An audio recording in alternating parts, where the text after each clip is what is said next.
Prepare for adventure. Welcome to Scotty Huggins Unsupervised, the podcast where host Scotty Huggins dives deep into captivating conversations with extraordinary individuals who dare to push the limits. Whether it's racing motorcycles or exploring the unknown, Scott's boundless curiosity takes center stage. Let the unsupervised journey begin. In today's thrilling episode, I had the opportunity to talk to none other than Max Sullivan. Max is a world-class mechanic, motorsports journalist, and photographer. His accolades are nothing short of extraordinary. Max clinched an impressive third position at the World Yamaha Grand Prix, showcasing his unmatched skills and expertise. But that's just the beginning. Max has been an integral part of numerous Australian safaris, conquered the challenging Baja 1000, and astonishingly, he's completed not one, not two, but 5 Dakar rallies. What sets him apart is the fact that he's the only known technician entrusted with maintaining 3 bikes during a Dakar rally, which is unheard of, considering it's hard enough keeping 1 bike in the world's hardest race. Our conversation with Max is nothing short of captivating. The tales and experiences he shares, the challenges he faced, and the triumphs he celebrated kept us on the edge of our seats. Max's unique blend of technical mastery, journalistic flair, and adventurous spirit make him a true force in the world of motorsports. I can't emphasise enough how fascinating and entertaining it was having Max on the show. The stories he shares gives us an insight into a world of adrenaline, resilience, and passion. I'm already counting down the days until we can have Max back on the podcast. There's so much more to unravel, and I know you will be eagerly awaiting his return. So without further ado, let's dive into the riveting journey of Max Sullivan. All right, Max, welcome. Thank you. How are you? Yeah, pretty good, mate. Been there at Phillip Island, I hear? Well, near Phillip Island. Never actually got on there, but... Never got to the race? No, they changed the date, and anyway, that's how it is. But had a pretty good ride, 2,000 K so far, and only one lost top box. Yeah, yeah. Well, it'll do that when you take your road bike down dirt roads. Yeah, well, if it wasn't for those potholes, I think I'd still have it. But then again, you think, if it's going to fall off, that was probably the best place because there was no one behind me. Yeah. There was no other traffic. Yeah, no one ran it over and lost everything. Yeah. What'd you have in the top box? Luckily, not too much. Nearly everything was in the panniers. Oh, that's good. Which surprised me because it wasn't too much weight, but... Just a big pothole. Yep. Yeah. And 100,000 Ks and it's nearly 30 years old. So yeah, right. That's the go. Old school. Yeah, it's good. I like it. Yeah. Ah, cool. So, tell us about your adventures. Right. Yeah, done a couple of Dakars. That was pretty good value. Yep. I think it's one of those things in life that you just wanted to do. Got into racing, did the Honda thing.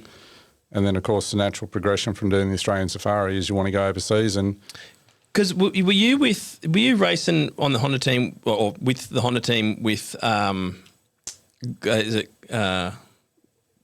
who was on the Honda team? Glenn Hoffman. Hoffman, that's right. Yeah. Yeah. Well, if you go back to the start, he's a wild unit, Glenn. He loves a chat. Really? Oh yeah. Yeah. Like when I go see him, he loves chatting. Yeah. Can't get him off the telephone. There's a whole nother podcast right there. But anyway. So, yeah, I got involved doing trail ride series with him as a sweep rider. Yep. And then in 2001, Honda Australia approached him and said, here's some money, go and run a safari team. So we raced from Alice Springs to Darwin, and we had Stephen Greenfield. We had Darryl Beattie. Yep. For half a day until he crashed out. Triple caution, yeah. Yeah, don't worry, I've done that before many times. Like, I did a triple caution at Condo 2018 or 2019. Yeah. And I had my road book was like a couple 100 metres out, come up to triple caution in the heavy dust, and I hit the triple caution so fucking hard. I swear to God I broke my hip. And I thought I hit it so hard, I thought I broke my back again. And then I kept riding the rest of the day. I just pumped myself full of painkillers, kept riding the rest of the day. The next day, I couldn't get up. I couldn't walk. I couldn't do anything. I ended up lying down in the bed in the back of the RV we had. Yep. Because I couldn't sit in a seat the whole way back. I was in so much pain for so long. I came to the doctor here and he's like, yeah, you're fine. But it didn't feel like I was fine. Yeah. So it can happen. It does, yeah. So that was the introduction to it. Yeah. And like that was the first time we ever did any like race mechanics as such. Yeah. And finished up in Darwin, and then the next year was a couple of years in New South Wales. And then when we won the safari, because Andy Caldecott was always taking the win away from us. Yeah. And in 2004, we won it. So that was cool. Then, okay, we won the safari and we want to go further. So Honda put in some money for us to fly to Barcelona for the start of the 2005 Dakar, just to rub shoulders with people, talk to some people and find out what's involved in getting into this race and the logistics and everything else. So it's not that easy, is it? I wouldn't say it's hard or easy, but it's like if you take the Australian safari and times it by 10, that's what you're dealing with. Like there's just so much more involved. And a lot of it I wasn't involved in as well. So being a mechanic, like all the technical side of it, as far as the paperwork, I might not be involved in. So we met Chris Evans over there, who was the praise manager, serial praise manager, plus he was the liaison for English-speaking people to talk to ASO, who's run by the French. Yep. And I also spoke to, can't remember his surname, his name was Clive, and he was a partner of Patsy Quick. And Patsy was the Desert Rose racing in England. Yep. And I just had lunch with him one day and I said, mate, what's involved in getting into this race as a mechanic? Because like we've turned up and there is just tens of thousands of people in Barcelona, and we're just like blown away. Well, this is not like a couple of hundred people at the safari. There's thousands, there's trucks, it's just blew your mind. Yeah, and massive amounts of dollars getting around there too, hey? Oh, it's just, you can't describe it. Like we're just like kids in lolly shops. Yeah. Check this out, check that out. There's a truck, and so we're only allowed to see scrutineering. Like scrutineering goes for 3 days. Yeah, right. That runs for, I don't know, probably 12 to 14 hours per day for 3 days. Jesus. And so I had lunch with Clive and I said, what's involved in getting in this as a mechanic? And he said, basically, the way it works, he said, you probably got to pay for your first one. Yeah, really? Yep, like pay your entry fee and everything else. The second one, you've got some experience, so they should be covering your costs. Yeah, right. By the time you get to your third one, you should be getting paid to do this event. Yep. And he was right. Yeah, right. So we sussed it out with Honda, but Honda was still Honda Australia don't have the money to put into, an event that size. It's too much money. Yep. And they were trying to talk to Japan and get some money out of them, but they were still hesitant about it because they'd pulled out of the Dakar at that stage and weren't real happy about it. And then, of course, I think when so that was 2005. The start of 2006, my girlfriend and my mate and I, we just wanted to go and see the start of it again. So we've got a foot in the door. We're going to go and have a look at this. So it started in Portugal. So we flew to Lisbon and just had a holiday and just watched it for a couple of days. Yeah. And again, got a photography pass. So we went and took photos. And that'd be cool. And because everything's about money. Mm. So even to go as a photographer, I think it's about 15 grand you've got to pay. Jesus, really? Yeah. Wow. So we were allowed to photograph at the scrutineering and then get out on the track sort of once, and that's it. Yeah, right. And that's free. Yeah. So anything that gets published, you've then got to pay for. They pick up the tab. Like that's out of control. Not pick up the tab. You got to pay. You got to pay them. Yep. Wow. So it's a huge cost. So we checked that out. That was pretty good. And then I came back to Australia and went to the motorcycle show with my mate Big Al. He's not with us anymore, but we were cruising around. And we saw a sign up in this little booth and it said, something or other to Dakar. And we're going, is this bloke? Dakar, we were interested. So we went over and met Christophe Barrier-Vajou. Yeah. I saw some photos of him in the role that you sent me of photos. So he was at Nelson Bay. Yeah. Lived in Africa for quite a number of years and wanted to go and race the Dakar. So he was raising money and everything. So we started talking, and then one thing led to another. So we went and did a photo shoot for him at Stockton Beach. Oh, nice. Help him out. And then, that might have been in between. So I think we then ran into him at Lisbon when he was with the Tony Togo team and going to race himself. But we got to see him. We were helping him with his bike at scrutineering, and then we just went on our way. That was also the year that Andy Caldecott died during the event. That was 2006, was it? Yeah. Yeah. So I took photos of him. What happened to Andy? Andy gave the handlebars. Did he hit rocks and gave the handlebars? Or I'm not exactly sure, but from what I understand, because I think the same thing happened with Mione in 2005, is because they're racing 660 rallies, they got 4 12-litre tanks. Yep. So it's 48 litres of fuel. Yep. As you can be well aware, that's a big difference when you go from an empty bike, fuel up, and then take off. It's a lot to turn. So from what I've heard from talking to people, as I can't say it's gospel truth, but they reckon that once you've got it full and then you've hit something, it just skips out, bang, bang, end over end, and then you've broken your neck. Yeah. And those guys were doing, what was the speed on a 660, like 200 k's an hour or over 200? Not sure, but I think it's around that. It was fast. It was way faster than they're going now, that's for sure. Yeah, and they weren't speed limited. So for a while they brought in speed limited. Yeah. Same with the trucks. They have brought speed limits in again now. So the guys like Toby and that can only do 165 k's an hour, I think, max speed. Yeah. And what it's done is it's made the field it's made it really hard to just put in a huge big day whether you're doing 190, let's say, and you just who's got the biggest balls to push faster. Yeah. So I think part of the problem is it's tightened the field right up and made it maybe in some ways safer, but also in other ways you can't sort of hang loose and try and get in front of the boys. If you're in sixth, you can't try and get to the front, because you can't lay down that speed and take those risks that you'd normally be able to take. You're only limited to 165 k's an hour, which is still fucking fast. Super fast on a bike, but especially when you've got sand dunes and stuff that you're trying to ride over and try and navigate through. But in the old days, there was no speed limits. It was crazy. Yeah. Like, I think they must have just went, you fucking bike riders are so mad, we need to slow you down.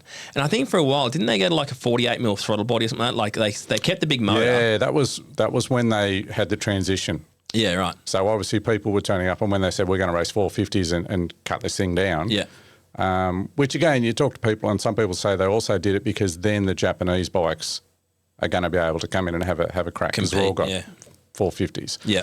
But if you had a 660, then you had to put a restrictor in it to be able to race it. So they had that transition period for 1 or 2 years to be able to do that. But from what I understand, I think when Andy died, that was another catalyst for the Japanese guys, even though he was riding for KTM, to just say, like, there's another death in this race. We're not really interested. Honda, I mean. Yeah. So we weren't sort of getting any traction to get enough money to put a team together and go and do the Dakar. So then the next year, so as I said, we saw Christoph start of 06. Yep.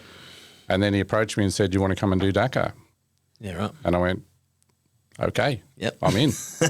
I'll do this. What have I got to do? Yeah. And I'd just taken on a new job, so I had to take time off without pay. My entry was covered because even then it's about 15,000 Australian dollars to enter a mechanic.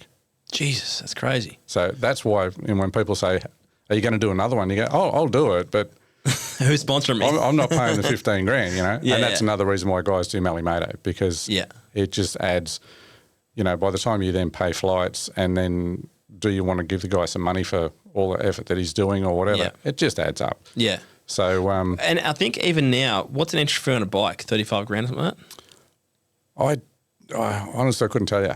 Not sure. My mate James, do you know James McPherson at all?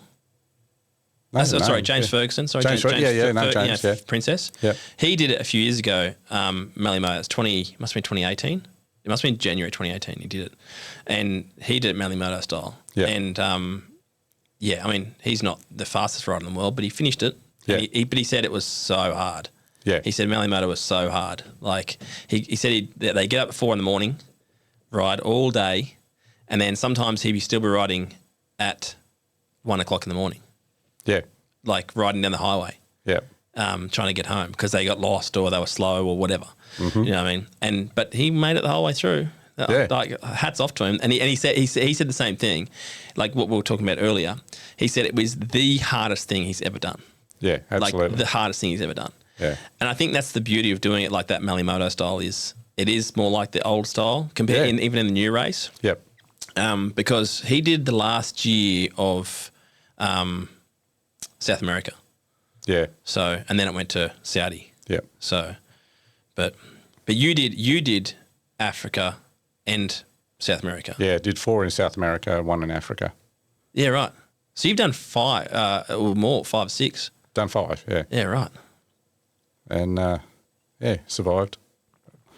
So when you Harry, bring up that video and the photos and stuff. So the first year was 2007, was it that you did it? Yeah, which was the last one in Africa. And it's just so much harder. Like I said earlier, like it's the hardest thing mentally and physically that I've ever done in my life. And that's as a mechanic. Yes. Which is crazy. Yeah.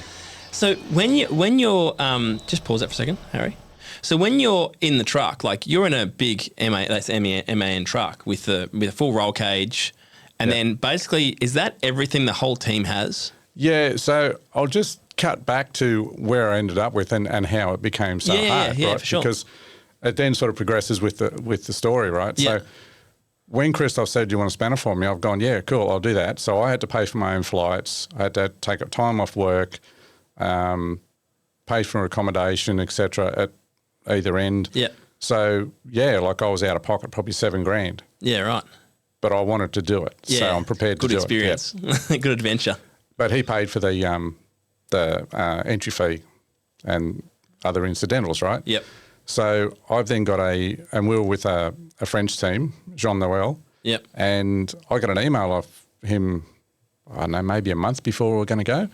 And it said, here's the list of mechanics and riders and everything. And there's like a mechanic's name, a rider, a mechanic's name, a rider, a mechanic's name, mine, 3 riders. I'm like, well, how am I going to do that? Why have I got 3? Yeah. They go, oh, you're pretty good. And you go, okay, right. Sure. Because I'd done the Yamaha World Technicians Grand Prix around 2001 as well. Yeah, so, right. Yeah, that sort of people put you on a bit of a pedestal when you finish 3rd in the world. So yeah, and you go, yeah, but I've never done Dakar. So anyway, that's what they've signed me up for 3 riders. Yeah, right. And to this day, I've never spoken to another mechanic who's worked on 3 bikes on their own in Dakar. 2, but generally it's 1 bike, one rider. Yeah. But when I turned up, had my partner with me at the time, and we turned up in Portugal, and we had to go and meet the team. Yeah. And when we got there, I walked up, and there's the first rider that I meet, Ennio Cucarachi from Italy. Yeah. And Ennio's talking to me in Italian. I go, no. English. So then he talks to me in French. I go, no, English. And Ennio's just going, and he has looked at John Noel and gone off. He's just barking mad. Like obviously he's just going, what the fuck are you doing? Like I've just signed up for this event. He's done more than one. Yep. But now you give me a mechanic who doesn't even speak the same language. Yeah. What the fuck? Like we're just going to go and spend, and this was a 16-day race through 9 countries, 2 continents. Yeah. And I can't talk to the guy. Yeah. And John was like, oh, and I'm feeling like a prick because nothing I can do. No, I just I didn't sign up for you. Someone else put me in that one. Yeah, exactly. Yeah. Anyway, then so that sort of calmed him down. Well, it didn't calm down, but it's just like, well, that's how it is. Yeah, got to put up with it. Yep. And then I met my next rider, which was Patrice Crillion, and he was from France. Yeah. Lived in Paris. Doesn't speak English.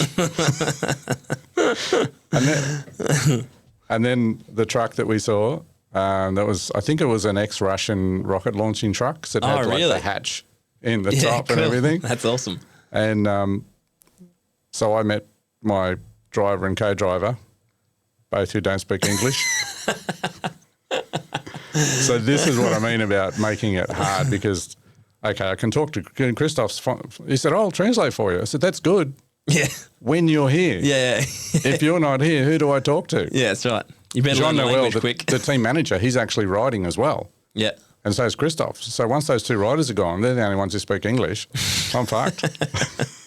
Agushi's left. I learned that one. Yeah. But so yeah, that was the start of it, where just like, I don't understand what's going on here. Yeah.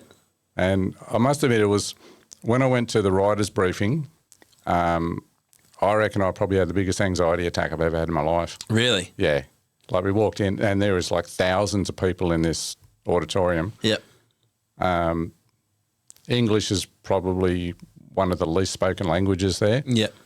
And I could just feel myself like felt like I was going to faint. Like I think I was just being overwhelmed with the whole thing, and the fact that my partner's now, she's flown home, I'm on my own with all these French-speaking people, and I don't know anyone, and it's like, fuck, I'm just about to go to Africa. What am I doing? I don't get it.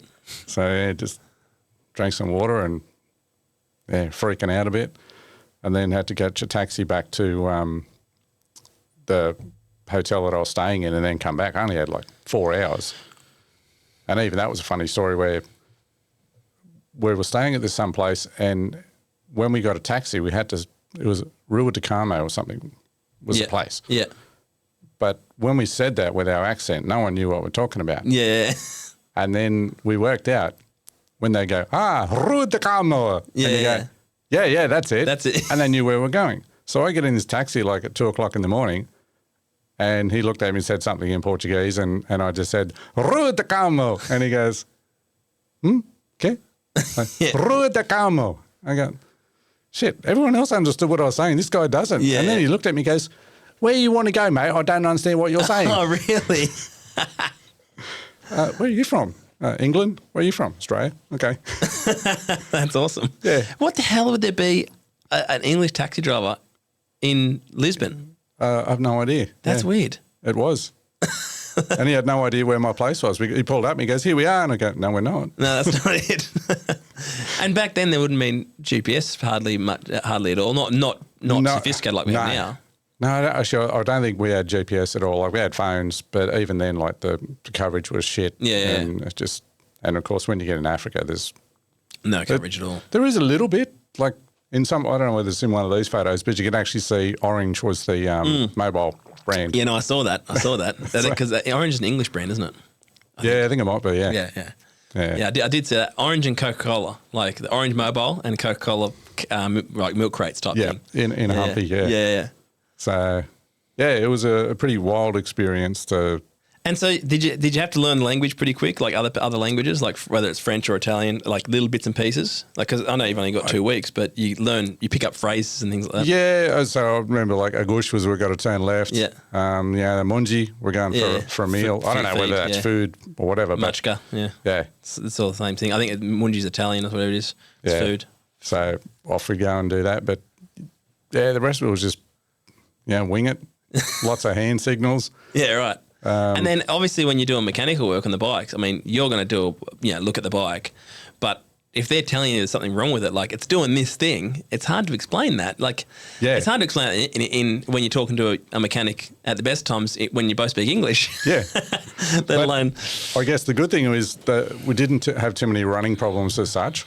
So most of it's maintenance, but as the riders would come in, I'd just get out a notepad and try and work out what they were saying, or if there was Christoph was there, then he'd translate for me or Jean-Noel. Yeah. And that sort of helped.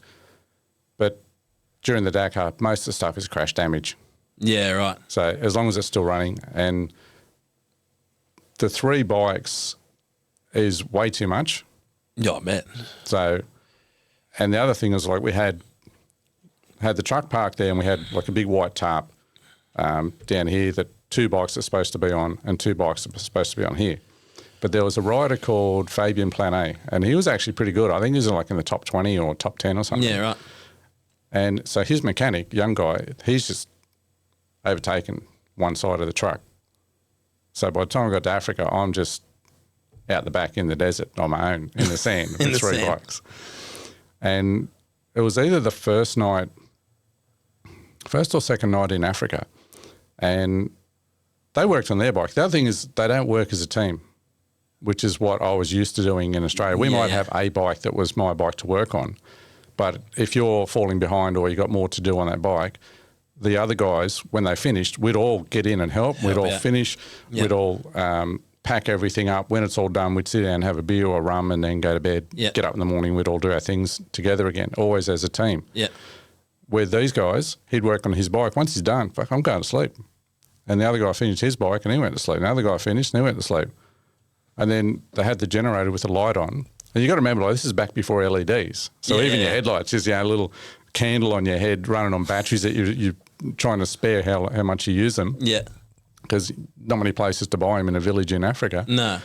And next minute the generator goes off and the lights. And I went, hey, mate, I'm like only halfway through my second bike. Don't care. Don't care. the pilot, meaning the rider, the pilot, he must sleep. I said, but I need some lights. Nope. Turned off, pulled the key out of the generator, fucked off. Yeah. And they've got one bike to work on and you've got three. Yeah. What a nightmare. And like a 660 rally sitting on a race stand in the sand, I can't even get it off the stand on my own. Yeah, because that's heavy. Yeah. So I just worked on one and then worked on the next one. And I remember that night, you just sort of, I think I just had a little bit of, I could send a text at, like 75 cents each time or something for 30 words. Yeah. And I remember messaging my mate Big Al and just going, this is fucked. Like I'm in the fucking desert on the fucking own, you fucking turn your lights off. And then I worked all the way through the night. By the time I finished the third bike, and Enyo wakes up and comes out and he goes, good sleep. And you go, I haven't slept. No fucking sleep, mate. Yeah. And he's like over his head. He didn't know what I was saying. He's like, oh, okay. Oh, bye. Yeah, good on you. So, yeah. And what time in the morning were they leaving those days? It really depended.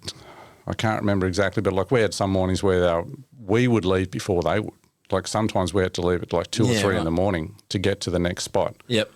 And that's another thing that has changed over the years with the Dakar is we had to, I think there's a shot in there that shows a truck.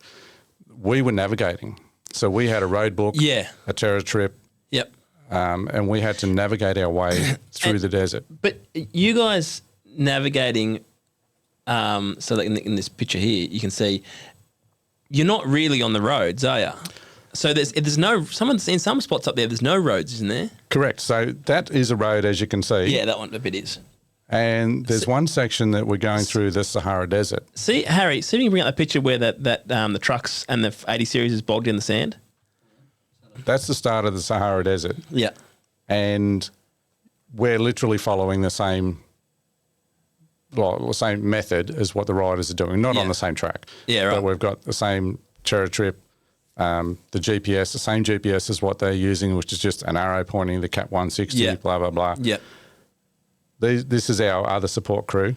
So we had that thing plus the truck. They got bogged.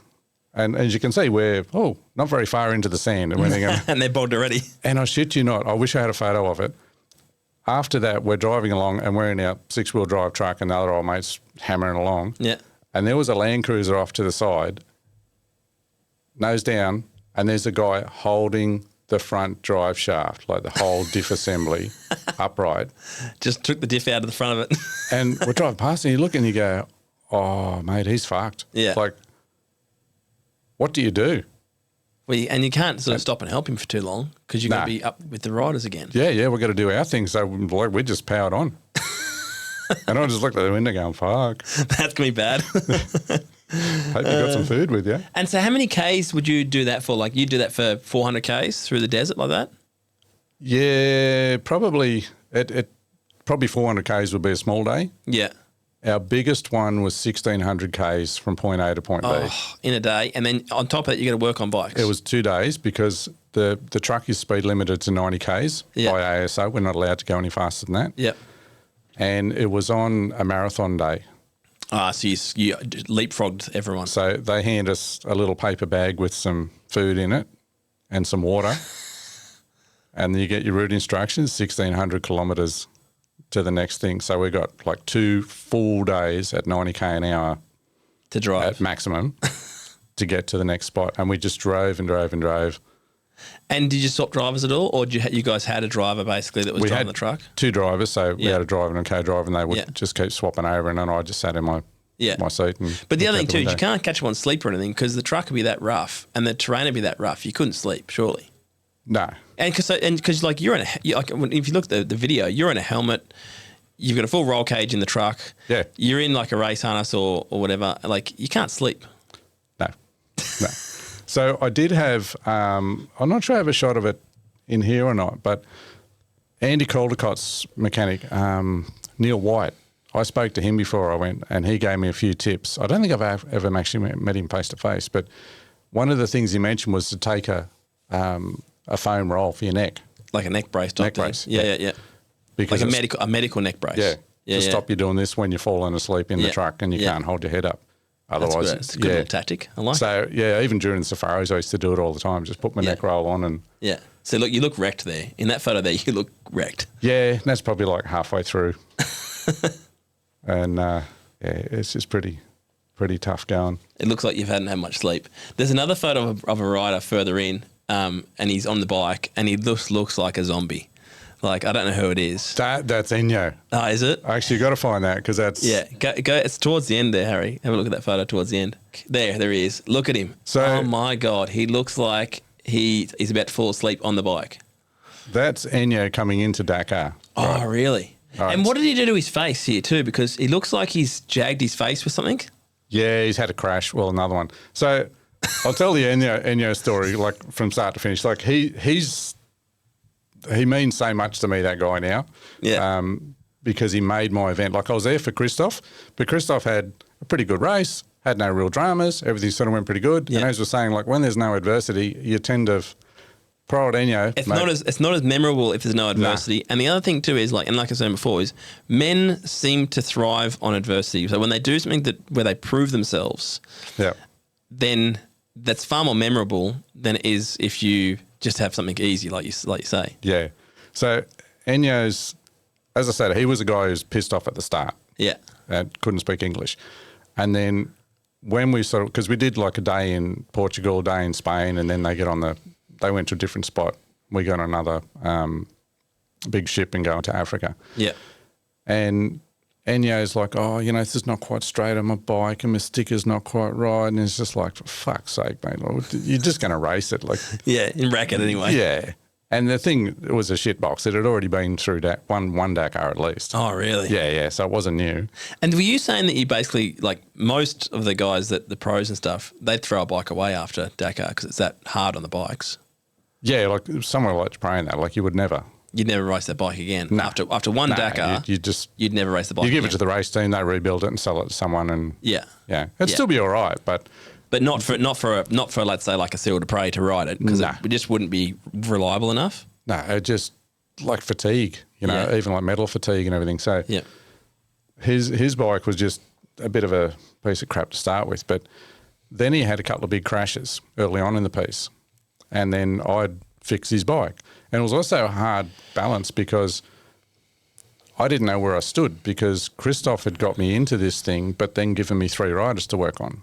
So I didn't know, like, is Christoph the most important? Yeah. Or Enyo? Or... So I'm supposed to be looking after. But then again, you work on the first bike that turns up. Yeah. Because as soon as it gets there, which was Patrice. Yep.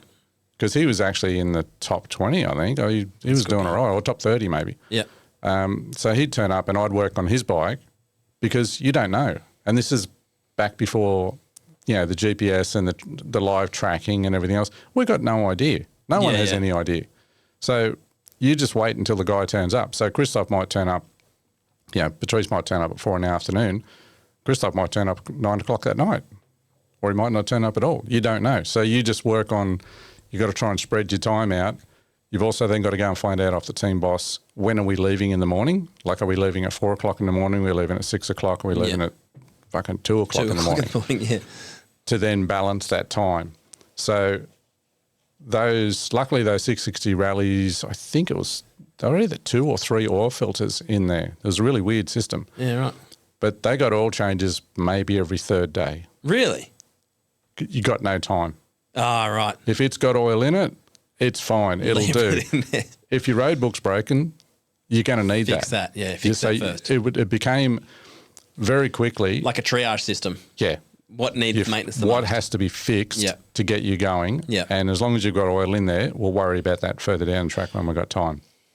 So there was, pretty soon Enyo, he came to me one day and like he pulled in on the bike, got beside me, patted me on the back, sorry, Max, sorry. And I went, you fucking crashed again, didn't you? Hey, sorry. Okay. And then he realised he's just given me so much work. Yeah. And he's the last one to get in. No. And so I've done all his other bikes, got to try and finish them and then start working on his and try and patch it up ready for the next day. So that's why when you see the photo of his bike at the end of it, it's just... it looks trashed. Yeah. And so is Patricia's bike. Yeah. Christoph was pretty good, as I say. He had a pretty good run. Yeah. Then when we got to the rest day, Enyo started to realise this bloke's doing all right. Yeah. And so a rest day for them, but it's not a rest day for us. It's like a full day working on the bike. So you have a bit of a sleep in and then start working on the bikes. And then Enyo called me and he said, Monji, we're going to eat. Yeah. And so we went and sat down at the, so that's during the rest day, swapping some swing arms out. Yeah, how the hell do you snap a swing arm? Like, I mean, granted they're old swing arms, but like older versions of the new swing arms. The swing arms we have today are much different to what those ones are. That's more like an old Honda style swing arm. But he's literally cracked the end off the swing arm. Like, is that from hitting a big bump? And so did Christoph. So I did 2 swing arms in the same day. Jesus Christ! I mean, there's a lot of weight in a rally bike, like especially in the back because you've got so much fuel. But like, do you just bottom out that hard? You just snap it off, sort of thing? Like, yeah, and like Patrice's, you see his front rim there as well. Like, the front rim, that was amazing. And did that stay up the whole time, or was he riding on it flat? And that wasn't moose. Even those days they ran mooses? Yeah. Oh, really? Oh, that's good to know. That's lucky. Like, I mean, I've flat spotted a rim before, and I've even put a small hairline crack in a rim, but that is fucking wild. And then he's telling me to straighten it. I'm going, mate, you can't. It's fucked. Nah. And he goes, no, you get the mail, you hit. And I go, you won't. No, it'll bend again in 2 seconds. Done it before. Flat. Anyway, he's grabbed it out of my hand, had the shits, and he's just smacking the shit out of this wheel, and it doesn't move. No. And that's when you realise like how much force that's taken. Oh yeah. To dent it this way in the first place, Yeah. but you can't fucking put it back. So. At Safari this year, even like I literally just straightened my rims from one ride up in Talbingo. Yeah. I was riding over Talbingo and I hit a big log. It was over a rise, and I had a big bit of a crash, and that dented the rim, and then I had a dent in the front rim as well. And so I straightened both the rims, like in the I can't remember how we did it. We did it with the press, I think. We used a bit of heat and pressed it out a little bit. But they're only small, they're big-ish, but not that big. But then at Safari this year, I put a huge flat spot in the rear rim again. I didn't even feel it. I don't know where I did it. But I mean, like we say, you're doing $1.60, $1.70, you hit something that hard. Yeah. Like that force is going through somewhere. The rim takes a mad amount of force. It's amazing. Yeah. So did you have spare rims? Yeah, we had spare wheels, but so old Enyo then sat down with me at lunch and he then sort of started to realise I can do my job. Yeah. And he gave me some cash and he goes, we get to Dakar, I'll give you some more. Because they weren't supposed to pay me. It was just, I'm just there. And then he's trying to tell me about his life and everything else in broken Italian and English. And so he's actually having a go. He's pretty cool. I like Enyo. And then there's another shot of Enyo, I think it's in here, where he's pulled up to the side of the truck. So there was, I think, 3 occasions during that event where the team managers come to me like this, Enyo's out. He said, so just finish Christoph's bike, go to bed, Enyo's out. He's not riding again. Yep. So one of them, it's where I've got that shot of my little tent that was my little sand sleeping bag for, it was that day there. And we had to get up at, I think, like 2 or 3 in the morning to head to the next stage. Yep. So the team manager came out and he said, you go to bed at midnight or earlier because we've got to go. And so that's 2 hours sleep. Yeah. So I'm like, okay.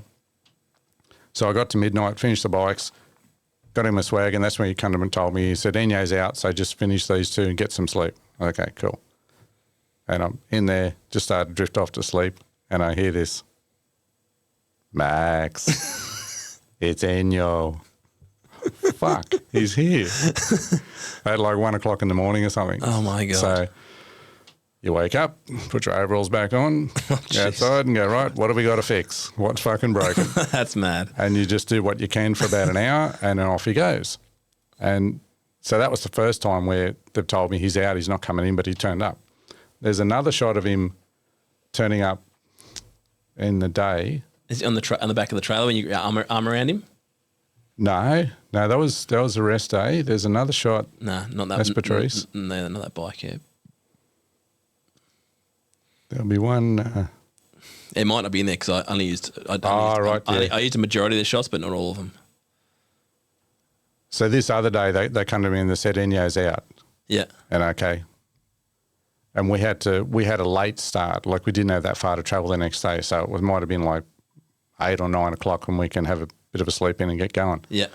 And we woke up in the morning and we started to pack up the truck.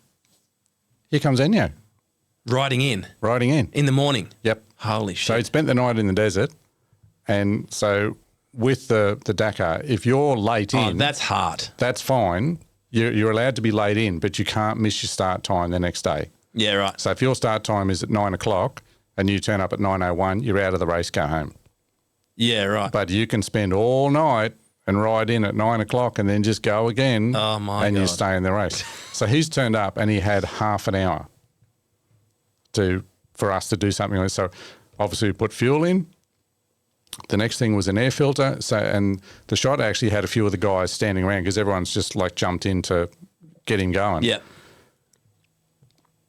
But without a word of a lie, like I didn't do the air filter. And the next night when Enyo came in, I pulled the air filter out and there was rocks and shit in the airbox. Oh, shit. There's Enyo there. Yeah. And I don't know, that's obviously when he's sitting next to the trailer or on the gear bag or something. Yeah, and we're still got a long way to go there.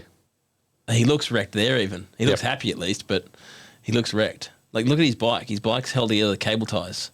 Oh, yeah. Cable ties, bloody chewing gum, you name it. But I reckon, because these other guys by this stage are like, they're sick of him. Yeah.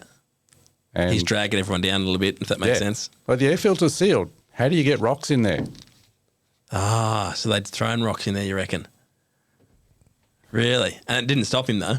No, the thing is, the shitbox kept going. And he made it. And then it would have been somewhere around that stage. And then that last shot where you said he's coming in at night time. Yeah. We'd arrived into Dakar itself. And you're still not finished because you camp in Dakar and then you've got to go out and do the 30 Ks around Lac Rose. Yeah. To actually. So if you crash on that, you haven't finished. Yeah, you that's haven't right. done the event. One poor bloke was killed on the way in the traffic, hit by a car and died. That's amazing. And Princess, James, he said that he was riding at night time on the way into the bivouac at one stage, and he goes, I don't know what the fuck I hit. He goes, I hit like a truck tire, car, something like that. Yep. He goes, and I slid. I come off the bike and I slid down the freeway. There's like cars and shit going past him and everything like that. Like he's like, I thought for sure I was going to die. Yep. And then he got up and he had a big scrape down the side of his tank and everything. So his tank was thinner. He bent all the handlebars and stuff, and he rode in, and then had to work on his bike at 1 o'clock in the morning, whatever, and then get back up again at 4. And then one of the guys that he befriended, because they were both sort of around at the same speed, sort of towards the back of the pack, riding into. Was it Chile? Is that the last stop in? What's the last stop in when it was the last? Must be in Peru. Was it the last Dakar in South America? I think so. Yeah, I can't remember the city. I can't remember the city, but riding like 5 or 10 Ks from the finish line, hit a car, come off the bike and broke his wrist. Yeah, and then rode to the finish line with a broken wrist. Yep. That's fuck. Well, so not only is the race dangerous, but just the traffic is dangerous too. You know what I mean? Mate, on the way out to Lac Rose, so the night before, so we made it into Dakar and we had a nice sort of bivouac in Dakar. Dakar's not that nice. Yeah. And as I say, we all thought Enyo's out. So we actually went out for dinner, had a meal and everything, came back, and then we go, oh, here comes Enyo. And he pulled up, and so he's still got a race the next day. And then, so on the way out to Lac Rose, so a guy had died on the way in. Yeah. one of the riders. Yeah. On the way to Lac Rose from the bivouac, there's someone dead on the side of the road. They're just covering over as we're driving past, and you're looking and you're going like... Well, no one picked him up or anything? No? No, police were there. They're just covering him over at the moment. There's just some feet out the back, and it's like, wow. And hit by a car or something, you reckon? Yeah. Jesus. And that's the thing that with that event, that somebody dies every year. Yeah. Whether it's 1, 2 or 3 people. Yep. And it can be service crew because they fall asleep. Yep. And crash. People get hit by the vehicles, as spectators. Yep. And then, of course, the only ones you ever hear about are when the competitors have an accident and die. But well, I think I heard a while ago someone got disqualified, one of the truck drivers got disqualified because they ran over a spectator coming over the crest of a sand dune, and obviously the spectators were on the top of the sand dune or just on the other side. Yeah. And you can imagine coming over with a truck up over the sand dune. I mean, you're already, 5 metres in the air when you're sitting in the truck, and with 40-inch tyres, and you come over the crest of a sand dune and they ran a bloke over, like a spectator over, and they just kept going. And they got disqualified because they didn't stop and help. But how the hell they even know they might not even known that they've hit them? That's right. You know what I mean? So, it's crazy the way that some of the circumstances happen that becomes a death. You know what I mean? Exactly, and So Daniel, he made it, and Patrice, he turned up into Dakar with a broken ankle. So on the last day, had to do the lap around Lac Rose in the sand. Broken ankle. He just cut his boot open because he couldn't get his boot on. Yeah. He just cut it open with a pair of scissors and sat his foot in there and just taped it together. Duct taped it closed. And then that'll do. Off we go. That's crazy, eh? Yeah. Like even like if you think about someone like Enya, like that takes such determination to keep going. Yeah, like all the time. 3 times. Oh my God. He should have been out. Yeah. And he just kept on going and going and going. And like, at what point did he start lagging behind? Like how many days in? The first day, second day, 5 days in? Yeah, probably a couple of days in. Yeah. But he was having crashes early on in the piece, because I remember trying to straighten his radiator and things like that. So he's obviously, and as you know, like when you start having a crash, then you get fatigued and you're picking the bike up and blah, blah, blah. And so he's gone, let's say, 12 days on no sleep and or 1 or 2 hours a day sleep. And kept battling on. Mad. And you can see, he's not a young man. No, that's right. No.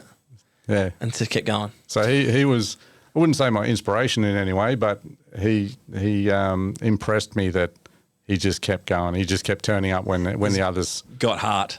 Yeah. Yeah. Yeah. Yeah, that's amazing. That is amazing.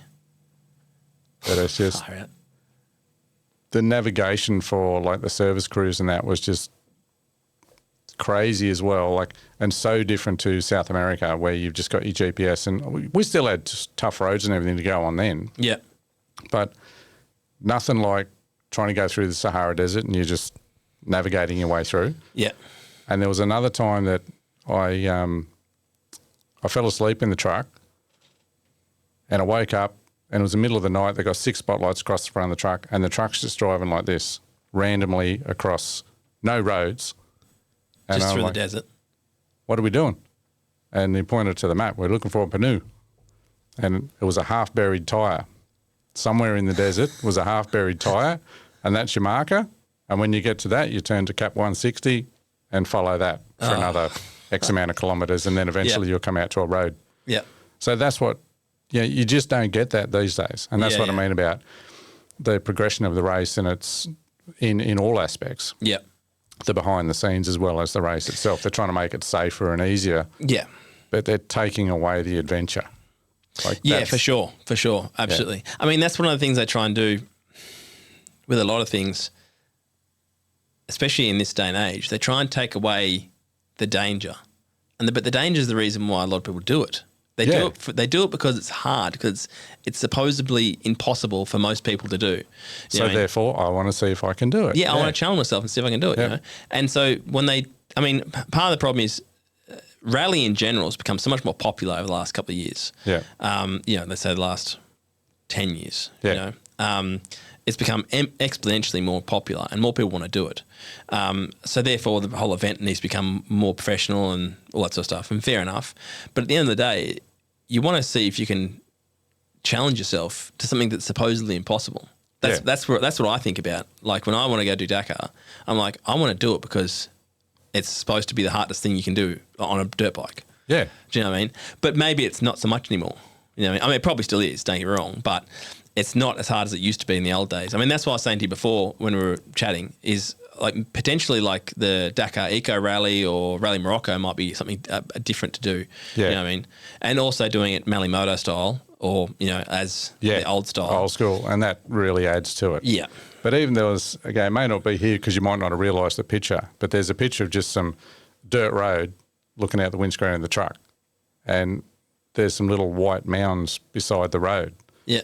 We're driving through an active minefield. Oh, really? We've all signed the bit of paper at the start. But again, I'm thinking, how do you get that across the line these days? If you said, listen, by the way, that 3,000 crew that we've got coming with us, we're all going to sign a waiver and drive through an active minefield. And true story, like when we got into there, I'd only heard about it. Andrew Coker was the one who told me about it years ago. And I'd signed my paperwork, but it was all in French. I didn't know what I was signing, yeah. And when we got to this minefield, I didn't even sort of twig what we were doing. And driving along, I was thinking, I need to take a slash. And just as I was thinking that, I hadn't even said it, an old mate beside me, and he goes, out there, kaboom. And I looked and I went, oh, now I remember. Yeah, we're in a minefield, aren't we? Yeah. Yeah, no, I'm not going to stop for a slash. I'll hold. And he's reading your mind too. Yeah. That's crazy. Oh, and the other thing was with the truck, as you've seen some of that like bad video footage. Yeah, go back to that video footage, Harry, if you can. Because this is the first digital camera that I've ever had. Oh, so this was off a camera, not off a telephone, obviously, not in those days, because this is 2007. No. Yeah. So, because this looks like Morocco or something like that too, like especially that other part with the real stony desert. Yeah, that's Morocco. And like when we first got into Morocco, another thing I wasn't prepared for was there's snow. Oh, really? I'm in the truck and I'm going, I am freezing my ass off. I looked outside the window and there's snow everywhere. And I'm going, oh. And heater in the truck? I can't remember. I don't think we did. Yeah, right. Just bare bones, military truck. Bare bones and with a race harness in there and a race seat. And that's what caused another problem because when we get some of this footage that shows when we did actually have tar and there was just potholes. Like I did see noise that in the night time. Yeah. It is just phenomenal. We're trying to drive out of the bivouac and trying to get some sleep because I've been working all night. And you're just sitting there and you just bang, bang, bang. And it's just jarring because the race seat's bolted to the chassis. Yeah. We don't have a lot of suspension. And you've got, 40-inch tyres and they're like military style tyres or... This is it. Like that went on for kilometres. And it literally, like the noise is just like bang, bang, bang. And like, it's hardcore. Yeah, and what I was concerned about is... The back's not too bad now, but I had a lower back problem. Yep. And I was sitting in this race harness in the seat, and it's just jarring and banging. And I'm thinking, there's no help out here. Like, the last thing I want to do is put my hand up and say, these guys, my back's killing me or I've hurt my back. So I'm sitting in the truck, and I'm wedging my feet up against the metal dash. Yeah. And I'm trying to dig my toes in to try and take some weight. Yeah. Right? So I did this most of the day. At one stage, it was probably like a third of the way into the event, I suppose. And I was doing that. And the next day I'm going, my calves are a bit sore. And I'm thinking, that's because I'm pushing on my toes, yeah. And then a little bit later, I think I had to do it the next day as well. Like it was just really, really rough road. And so you can't sleep. You've been awake most of the night. And very rarely did you fall asleep in this truck. But I'm bracing my feet. And then... It was even before the rest day. It was probably like 2 days before the rest day. I'm walking along and I realised my foot doesn't work. So I had to walk and flip my foot. They call it the horse walk. Yeah, right. So if that's my foot, I could push my weight up and stand on my toes, no problem. But if I just let my foot hang and I wanted to lift my toes up like that, I couldn't do it for the life of me. Really? Absolutely nothing. My foot would just hang. And that's like the I can't think of the muscle. It's like the shin muscle almost. It won't retract. Yeah, it just, and I had no movement. Like I'd look at it and you go, fuck, I can't move my foot. Like, what have I done? And so there might have been another shot where I'm laying on a table in my jocks. I didn't put that one in because I was thinking to myself, oh, it's pretty buff. If I put that one in, maybe Maxie might not want that. But it was mainly there to remind me that, like, because that was a scary bit for me, because I really, after a while, I realised I can't walk properly, and what have I done? And of course, who do I speak to about it? And I didn't really want to bring it up with the team, and they're hard to speak to anyway. Yeah. Christoph's busy riding, so I can't really say, oh, by the way. Yeah. So on the rest day, he sort of realised that I'm walking funny. He's like, what's wrong? And I go, I can't move my foot. So we went in to see the doctor. Yeah. And he said, I've done nerve damage. Yeah, right. Because I was sitting in the race seat and it's pushing up and my feet wouldn't touch the floor. Oh, either, yeah, That was the problem. Yeah. And it pushed up underneath my knee and did nerve damage. Yep. And I said, all right, what does that mean?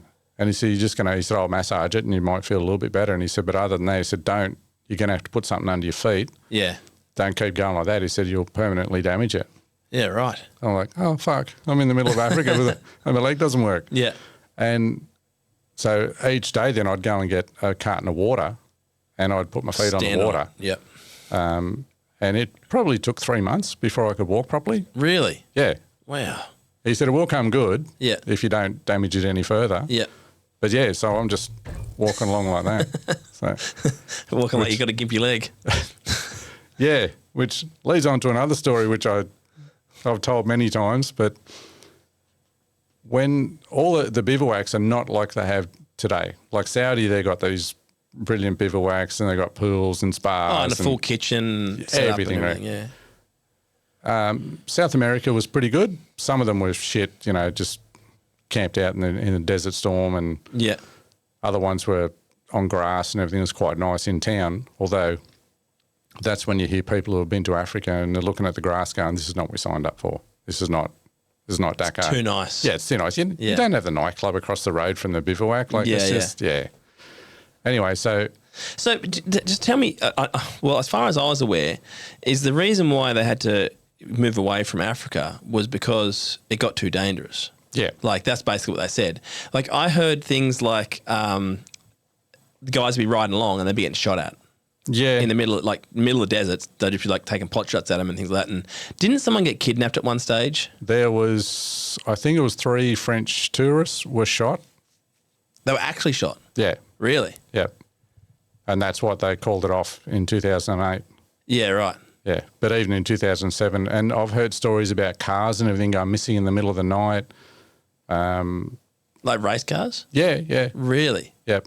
And so, like, we're in the truck driving through some of those areas in Africa, and like you're on a bit of a dirt road, and there's a 4-wheel drive coming along with all these African dudes in there with their machine guns. Yeah. And you're looking there and you're going like, are these the good guys or the bad guys? Yeah, yeah. I'm not sure whether they're protecting us or they're about to pull us over and see what we got on board. Yeah, yeah, yeah. So yeah, that's eventually why they got out of there. Yeah, and so like you can understand. Okay, you can understand. You want to do a race that's dangerous, but you don't want to be doing a race that's unnecessarily like you're going to be attacked or something. Yeah, you don't want to be dodging bullets. It's a bit different, isn't it? Like, I mean, if you're going in to sign up for that, not a problem. But if you're going there to race, you want to have the challenge of the race and I guess some control in it. Yeah. It's going to be physically demanding, mentally demanding, but on top of that, you don't want to have the risk of like, I might get kidnapped to die here. You know what I mean? Exactly. It's a bit out of your control if you get kidnapped to die or get shot at from people taking pot shots at you or whatever it may be. Yeah, it's a calculated risk that you want to take in life, and you weigh that up. Yeah, for sure. And riding at speed and hitting things or whatever, that's the risk testing your skill. That's the risk you're prepared to take, not having someone shoot at you. Yeah. So, and that's ultimately the reason why they left Africa, isn't it? Yeah, just too dangerous. Yeah. So all the bivouacs were actually at airports, and then they're not good airports. Yeah, they're just airports in Africa. Yeah. And the reason was because to transport everything, they had 20 aeroplanes and 10 helicopters. Jesus. So imagine the logistics. Yeah. So a 600ml bottle of water, they had to move, they handed out 16,000 bottles every day. Really? Yeah. Wow.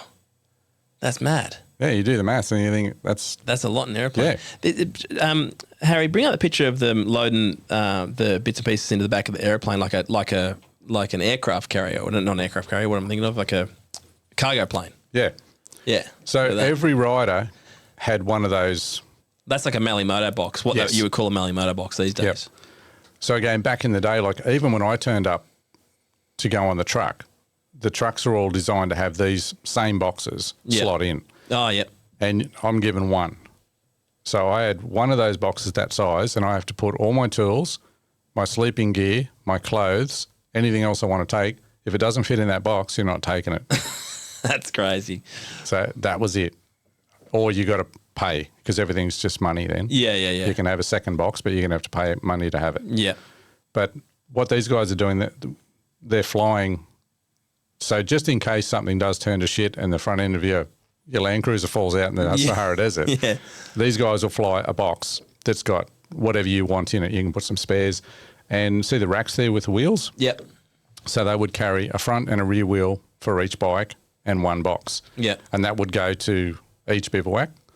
And then we could go and collect it because old mate might have used some stuff out of it, or we might need some more air filters out of there or something like that. Yeah.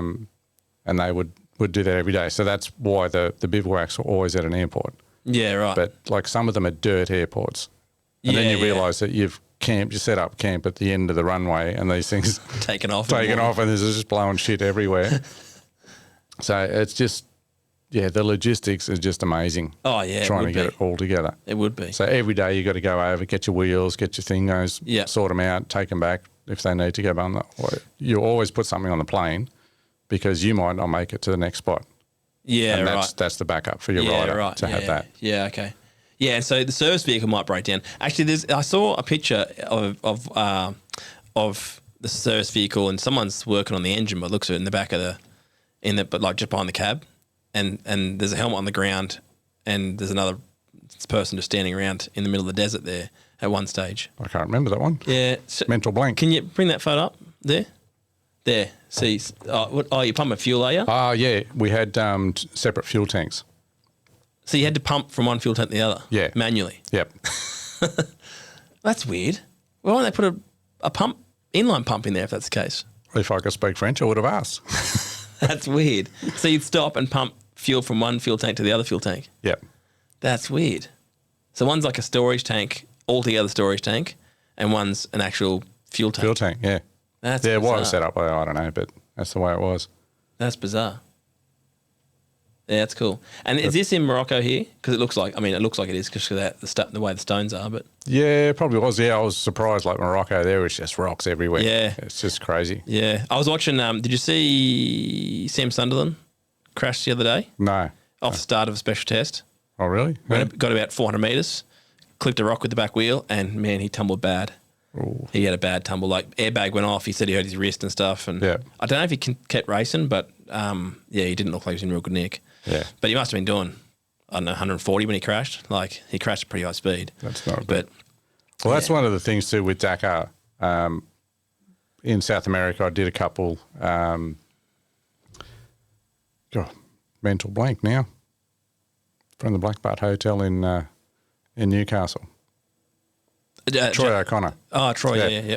And I remember Troy saying that because he got on SBS one day when he was riding down a sand dune and everything, and he's like, that's pretty cool. He said, but all we ever see on TV generally is all the good stuff. Yeah. They don't show you the 400 kilometres of shit. Transport. And or rocks and shit that you got to navigate your way through to get to the good bit of riding. Yeah. He said there is so much harder stuff to do. Yeah. I think they did a little bit in maybe the last year of South America. They showed some really good stuff in the valleys where there was some tight pinches, and they had to they had to go up, rock faces and big stony areas and stuff like that. And it showed that it was how much the riders were struggling. Yeah. I remember like the fesh, like that really, it's like really fine bull dust, but it's even finer than bull dust. And it's as deep as your knees almost in spots. Like it's crazy. And they started showing a bit of that sort of stuff. And they reckon a lot of bikes were blowing up because you would literally clog your air filter by halfway through the day. So you'd have to either at a fuel stop, if you were smart, you change your air filter, or not change it. But I think they dusted something like 12 bikes in a couple of days just because, like, dust the engine stops, just clogged full of dust. But then in 2012, I think it was, in South America, all the KTMs were burning to the ground. Oh, really? Yeah. We'll talk about that another time. But right. I got photos of, $45,000 worth of motorbikes just melted and sitting in a 44-gallon drum. Oh, that's a problem. Because they had the carbon fibre bash plates on the bottom of them, which also had your water in there as well. Yeah. They had 2 little vent holes, which is a great idea. Get some airflow up to the engine. Yeah. But the particular desert they were riding through had this really fine Spinifex type grass. Yeah, right. Which would go straight through that hole, build up around your gear lever, right where your exhaust pipe runs underneath. Yep. Which is underneath the fuel tank. Straight on fire. Catch on fire. Oh, wow. And you couldn't put them out. So the next year, you get the bash plates on the KTMs and they're all covered over. Yeah, right. Yeah, there was heaps burnt. There would have been at least half a dozen or probably a dozen. I'd like to see, hopefully it's at Safari this year, they show it, but the one of the guys on the quads, he had a belt problem. He had an actual four-wheeler, not a quad, like a Can-Am four-wheeler. Yeah, yep. And the first day he snapped the belt, and then so he changed his belt, put it on the old belt on, which is a lower performance belt or whatever. Who knows? And he got about halfway through the day, and I come across him because I end up back in last place because I DNF'd the first day. Yeah. The gearbox issue, and so I'm catching up to all these riders, and I catch up and there's this like brand new Can-Am quad just on fire. And I'm like, oh, this is so bad. And the helicopter had landed in the paddock, and they were just watching it burn, like nothing they can do. Yeah. Like just watching this four-wheeler burn, you know what I mean, because it was on the quad. Yeah. And I'm like, oh, that'd be heartbreaking. And the same thing, it was on the ground, the rims on the ground, the whole front belly was on the ground, and there was just basically a frame left of it by the time I got to it. And it was just burning, like black smoke just burning. And I was like, yep, that'd be heartbreaking. It would be not good at all. No, it wouldn't. So, we had two things that happened in the bivouacs that I remember that just wasn't cool. Like one of them, when we were moving into the bivouac, they'd already told us that this particular place is bad. Like dangerous. Dangerous. Yeah. They said, get in the middle and let everyone camp around you. Yeah. And they said the African guys would come through in the middle of the night and steal everything. Yeah, right. And they were right. They said they'd get on the edge of the grass and there would have been 200 or 300 and they'd just walk through the bivouac and just pick up whatever they want and just carry it. Yeah. And it was just like, it was weird. Like we'd heard about it and it happened while we're there. Yeah, right. And then I needed to go to the toilet. And sometimes, again, like the progression of things, like now they have almost little streets and they tell you where to park and everything. Like back in the day, it's just, mate, you find a spot. So you got 3,500 people camping with no rhyme or reason on where you can get one vehicle in or out. And you can't find where the toilets are if there's, trust me, man, they were not good. Like, there wasn't a portal or something. It was just a hole in the ground, was it? Or what do you do? Some of them were a hole in the ground with footprints. Some of them, one place I remember going to and I walked in and going, oh God, have I signed up for this? It was literally a concrete pipe coming out of the ground that the guys before me had used to cake decorate. Oh, no. And you're like, no. And then like, there's no privacy. Like there's half a screen that doesn't cover the bottom and it doesn't actually cover all the way across there. And a guy outside with a robe with shit tickets. Hey, you can have one. Rationing. Like, I'll just go for a walk, I think. Yeah. But even that happened. Take your own paper with you in your Mally motor box. But where do you go? Like you put 3,500 people, that's a pretty big area. Yeah. Right. So there was this, and some of them had, I wouldn't even call them half decent toilets. So there was just nothing that was glamorous about the facilities in Africa. That's the bit you don't want to relive, but it is what it is. Good story though. Well, it is when I'm on my own and I've decided I need to go and have a crap. Yeah. So I walked out and I'm walking around, I'm looking, I'm like, where the hell are the toilets? There's got to be some toilets set up here somewhere. Yep. And they military were looking after us. Yeah, right. So a guy comes over in his military outfit and speaks French, but then I said, no, and he goes, oh, English, no problem, sir. What do you need? He's an African guy. Yeah. And so I'm looking for the toilet. Come with me.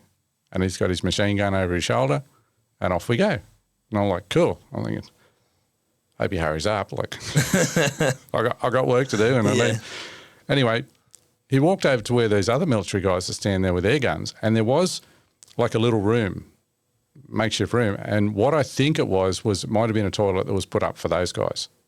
Yeah, and right. this guy's saying, yeah, this fella, he wants to use it. And they're looking at it and going, no. That's ours. That's what I'm assuming was being said. Yeah. And I had my little head torch on because it was dark. But when I say dark, everyone's got lights on around the place and trucks and shit running. And anyway, then they just looked at me and I'm like, just come on, dudes, I got to go. Like, where is the toilet? And they just looked at me and said, turn the light off. Over there. There's an earth wall there. I can't get away from anyone. And there's people like sleeping here. Like, there's no privacy whatsoever. I'm almost in the bivouac. That's crazy.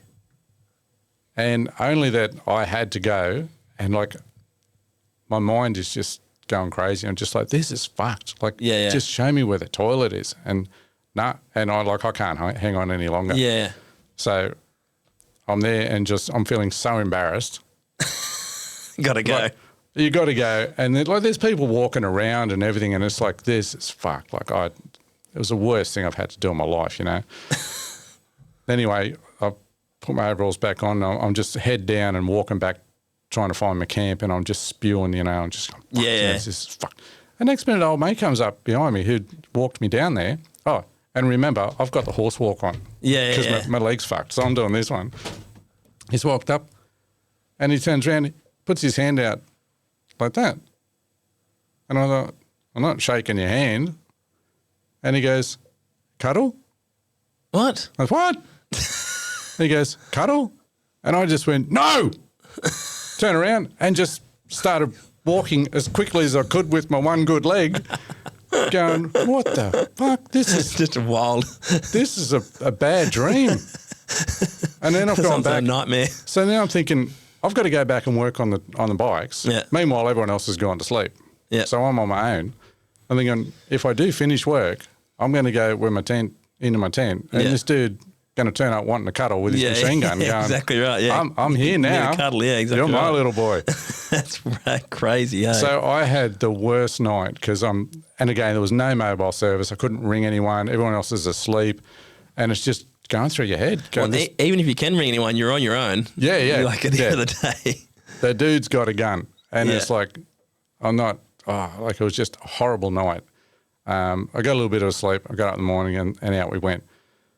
And I was just thinking, like, how do I tell these guys? But what just happened? That was scary, horrible. Oh, my God. Then the next bivouac we're in, as we're driving out in the morning, we sort of stopped and there was all these little kids outside there, and they were jumping all over the truck. And then they're yelling out, cuddle, monsieur, cuddle. And I'm going, what? They want to cuddle too? Like, what's the story here? Yeah. What he wanted was a gift. Ah. Yeah, I misread it.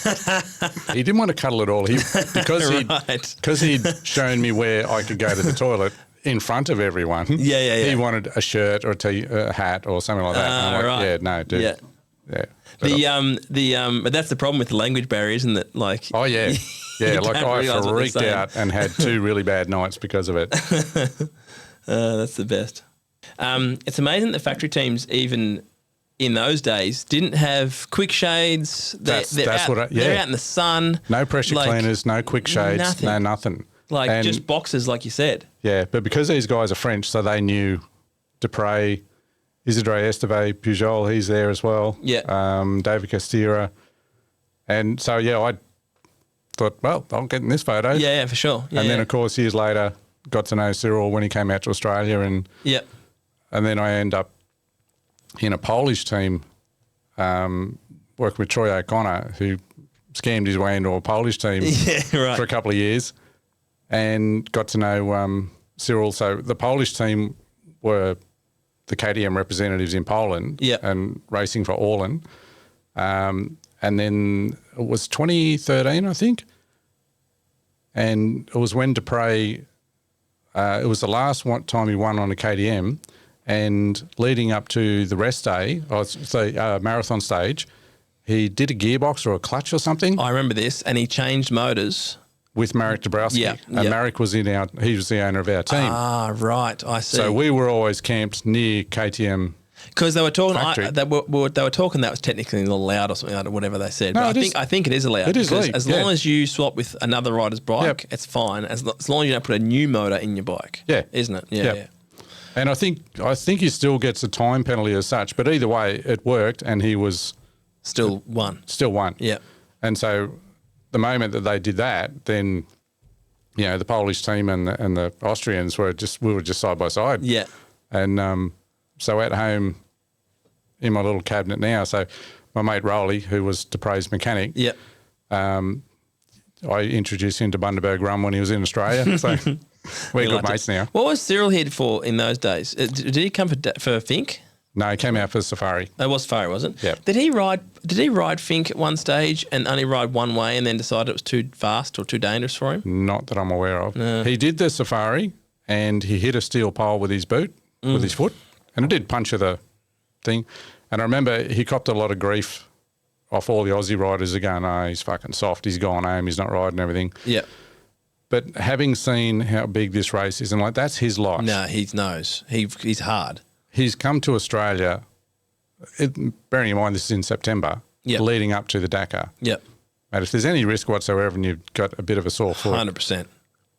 Australian Safari is going to pay you nothing. Yep. Dakar pays his mortgage. Yeah, exactly right. That's what it's involved. So I can understand why they're all going, oh, he's soft and he's gone home, but I can see his point and go, mate, here's a 100% racer that was here for testing, had an incident, gone home. Yeah, yeah. Don't need to risk it. No. You know what I mean? But when that happened... And plus, even Australian Safari, Australian Safari, I've never done Australian Safari, but I assume it's very difficult. But Dakar's another level altogether as far as on the world stage. You know what I mean? Dakar is the biggest motorsport event in the world. Yeah. It's the most watched yearly sporting event in the world. Really? The only thing that beats it is the World Cup. World Cup's every 4 years. Every 4 years. That's right. And that's really, that's amazing. What we don't sort of understand in Australia, we've always sort of, if you're into bikes or cars or whatever, you had an interest in it. Mm. But when you go to Europe and there's TV channels that are 24/7 a week before the Dakar, and it's just interviews and behind the scenes and old races and blah, blah, blah. It is just absolutely massive. You've got to go overseas to realise how big that event is. Yeah, yeah. So again, when you do that, and not just how big the event is, but how big the following is, and why there's money in it. Yeah. And that's why they do it. All the sponsors and everything, all the sponsorship. So when Dupre hurt his foot in the Safari, so I was with the KTM team at that stage. Yeah. And that's how I got to know Rowley, his mechanic. Yeah, yeah. And then our ute was full. So they said, he wants out, so he's going to sit in the ute. And then, somebody want to ride his bike back? Yep, I'll do that. I'll have a crack. And they went, hey, righto. So next thing I know, I've got the Red Bull jacket on, the helmet, the gloves. Yeah, cool. My work pants and my Blundstones. Yeah. And I think I had to ride about 60 Ks or something. Yeah. Back to the bivouac. But as I came into the bivouac, I then go and hand his time card in and say he's out of the race. Yeah. So they're all thinking, oh, here's the first bike. And I pulled up at the time card and I said, no, I'm not Cyril Dupre. He's out. He's over in the ute. He's going home and here's his card. He's out. Channel 10 did a documentary on it. Yeah. As they do, like a 1 hour special. Yeah, yeah.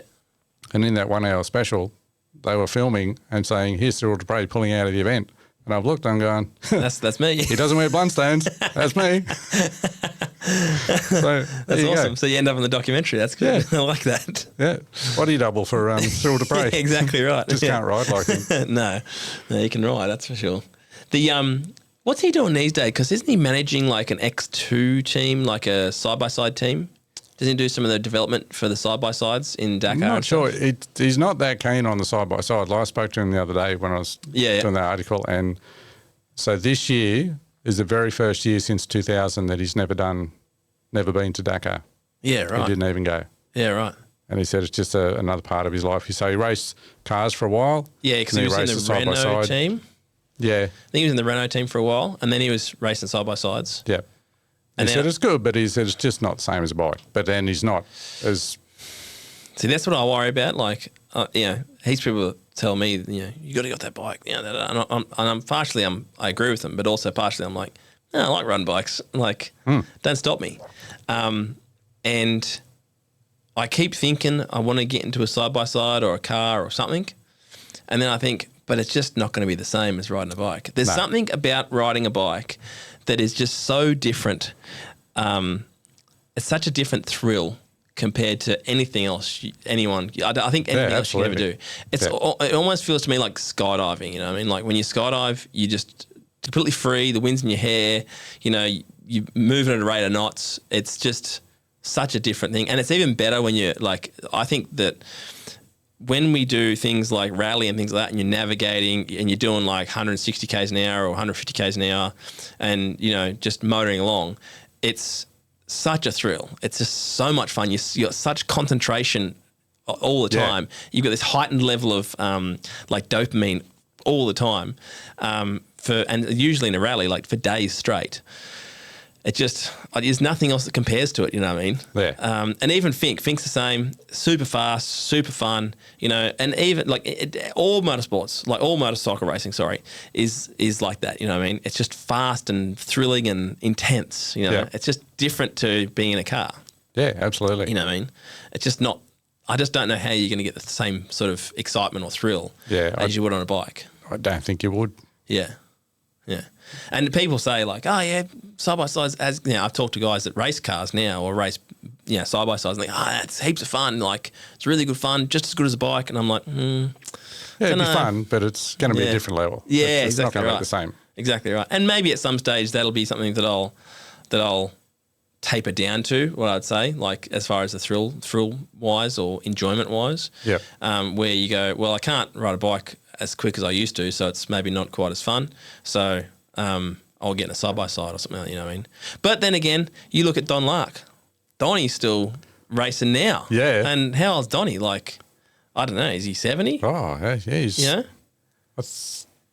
Somebody did tell me the other day how old he was, but yeah. Yeah. He's not a young man. No, he's still hawking along. Like he still rides a decent pace, you know what I mean? So, maybe you can do it and you just taper down to you just do what you're capable of doing. Yeah. And when I spoke to Cyril, like one of the things he did say was along the lines that we've said before, that the African one was such a challenge in many aspects. Because even then, like back in those days, they would sleep in a tent. Yeah. There's no motorhomes, there's no air conditioning, there's no nothing. It's like it's you're in the race team, the biggest race team in the world, and yet you're still in a tent. Yeah. And it was just but he said if ever the race went back to Dakar, he said I'd be there in a heartbeat. You really? Yeah. And he said, and I hope that I'm fit enough to ride a bike. Yeah, right. Just to do it and finish it. That'd be cool. So because Dakar, all of Northwest Africa now is in a very different place to what it was in 2007. Like a lot of the, let's say, disruptions of those countries are a lot better now, aren't they? I think so. Yeah. Yeah, because they run the Dakar Eco Rally Challenge. Yeah, which does basically the same course as what the old Dakar Rally used to do. Yeah, they still race in Morocco and yeah. So I mean, potentially it could happen, but I think probably today the sponsorship and things like that. I think what Dakar did is they started collecting money as far as tourism money, from the governments of I think that's why they moved out, because they were doing Peru, Argentina, and Chile at the start, and they were all chipping in a bit of money as far as tourism money, right? Yep. The country would chip in the money to sponsor the event, if that makes sense. Yes. And then they do like a little piece on them and say how beautiful country it was and come visit, basically. Yep. And then they did it just in Peru, and then they weren't happy with the amount of money. I think the Saudis gave them, obviously they got oil money. Yeah. They were like, come to us, we got heaps of money. From what I understand, it's all about the money now, which is a bit of a shame. So the money they were getting in Africa was coming from Europe. Yeah, right. So in Lisbon, when they raced there, I think Lisbon gave them €1 million. Yeah, right. To say, start the race in our city. Yeah. Because go back to that first photo, if you can, the very first photo of the map. Because did they always start in Lisbon, or they used to start in France itself? Well, originally it was Paris to Dakar. Yeah. So did they go from Paris and ride through Spain Yep. and then get a ferry across to, like, what's that, Nador? Yep. And then they'd come down. Yep. So would they have a break in between, like when the ferry, or is that ferry only a pretty short ferry? No, it's pretty long. Yeah. Yeah. It was a day. Would it be a day or? I think it was a full night for us. So Yeah, right. the riders, so you do it at night actually time. went a different. So the year that I did it, the Yeah. riders went to one port and we went to another port. Yeah. And I think their trip was shorter than what ours was. Yeah, right. And then they'd wake up in the morning and get straight back on the bike again and go. Yep. Huh. That's mad. And see, so the races, everyone knows it's Dakar now, but it was originally Paris to Dakar. Yeah, that's right. Yeah. But then it changed and it started in all sorts of places and finished in different places. So getting back to Cyril Dupre, his first Dakar was in 2000 and he raced an XR 400. Yeah, right. And they raced from Dakar to Cairo.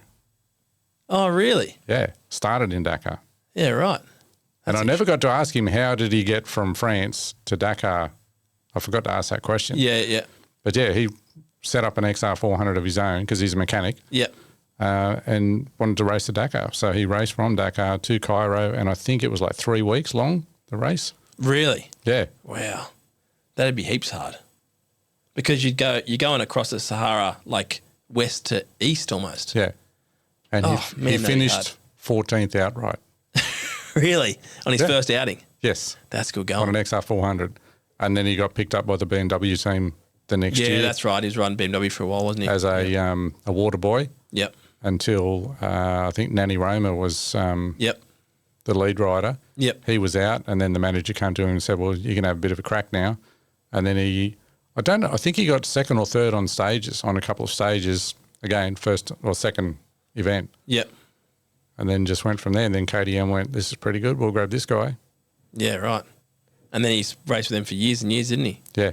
Yep. And he even won things like, because one of my friends and I were talking about, like he even won things like Erzberg Rodeo and Romaniacs. Like Dupre? Yeah. Oh, okay. Because when he was in the BMW team, I'm pretty sure he might have done it on a BMW. But yeah, he in the early days, like in the 2000s and stuff like that, early 2000s, 2002, 2003. So he won like Romaniacs, which is that like a hard enduro in Romania, right? Yeah. 4 days straight of riding, and in the early days, yeah. And so whether or not he just did that at the start because he was on the KTM team, maybe 2003, 2004. Yep. And then he won that a few times, but mostly he's known for Dakar and rally. Yeah. You know what I mean? Yep. But yeah, he's a multifaceted sort of rider, really. And people don't realise that, I don't think. No. So. And like I've, wouldn't say I even rubbed shoulders with, but I've been close to a lot of these top riders now. Yeah. Overseas and Mark Comer and everyone else. But mate, every time I see Cyril Dupre, like he's just so focused. Yeah, yeah. Like the whole time. Yeah. And in, what was it, 2013 when he won it. So that was a year, and because we were camped then right beside, and on the rest day, Rolly's working on Dupre's bike, and I said, oh, what are you doing, mate? And he goes, oh, we make new. So all new plastics, new tanks, everything, we make it new. Yep. So what are you doing with those handguards? Oh, maybe I give them to my friend Max. Maybe you should, eh? So, yeah, cool. So, Dupre's winning KTM. Last time he rode for KTM. Yeah. I got his handguards at home. Yeah, cool. That's awesome. Yeah. That's cool. But, oh, God, I forget where I was going with that now. Besides getting some handguards. So when he. Oh, that's right, yeah. So he won that event. Yeah. And because we were with the Polish team, they had the podium finish and everything. Might have been Lima. Yeah. In Peru where we finished. Yep. Then they have the official KTM dinner. And the only people who go to it are the KTM team. The local KTM dealers were invited. Yep. And now because of the Polish team had given them an engine, Donated an they're engine. invited. Yeah. So Troy from Newcastle and myself, because we're tied up with the Polish team, we're sitting down at dinner going, it's crazy, isn't it? You look around and we're at the official KTM dinner at the end of the Dakar and you go, how did I end up here coming from a little country town in Cooma? Yeah. And just sitting there. But the thing I remember about that night was Dupre wasn't there. Oh, really? So he'd won.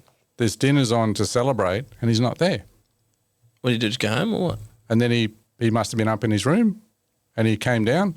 And as soon as he walked in the room, like everyone's standing ovation, like awesome, that was great. Yeah. And he's just like, yep, thank you very much. Away you went. Just went back to his room again. Yep. And I thought, he's just strange dude. Yeah. But in saying that, like I don't know why he didn't celebrate that night, but I've seen him a few times since then, and he's just focused. Ultra focused. Yeah. Like we stayed in the same hotel, and you'd walk past the gym at 5 a.m, a couple of days before the event, and he's in there on the push bike, and he's just like totally focused on what he's doing. Yeah.